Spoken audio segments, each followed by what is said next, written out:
গিয়ে নদী। তো এই যে মূল রাস্তার পাশে নিচু জায়গাটা, সেখানে একটি খেজুর গাছ ছিল। আর ওই দিনে ছিল জ্যোৎস্না রাত। বায়েজিদ ভাইয়ের আব্বু রাস্তা দিয়ে হেঁটে যাচ্ছেন, এমন সময় দেখতে পান যে সেই খেজুর গাছের নিচে বিয়ের সাজে ঝলমলে শাড়ি পরিহিতা একজন মহিলা বসে আছেন, যাকে নববধূর মতো দেখতে লাগছে। বায়েজিদ ভাইয়ের আব্বুর উপস্থিতি বুঝতে পেরে মহিলাটি বসা অবস্থায় হাত বাড়িয়ে বায়েজিদ ভাইয়ের আব্বুকে ইশারা করে ডাকতে থাকেন। মহিলাটির মুখে কোনো আওয়াজ করছিল না, শুধু হাত বাড়িয়ে বায়েজিদ ভাইয়ের আব্বুকে ইশারা করে তার দিকে যেতে বলছিল। বিষয়টি দেখে বায়েজিদ ভাইয়ের আব্বুর বুঝতে বাকি থাকে না যে এটা স্বাভাবিক কিছু নয়। একে তো বেশ রাত, তারপর চারপাশটা একদম নির্জন।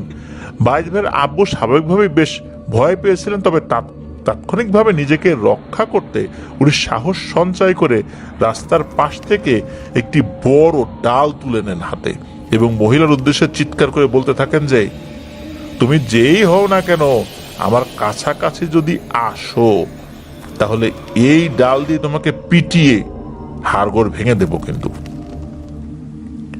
বায়েজিদ ভাইয়ের আব্বুর মুখে এই কথা শুনে মহিলাটি উঠে দাঁড়ায়।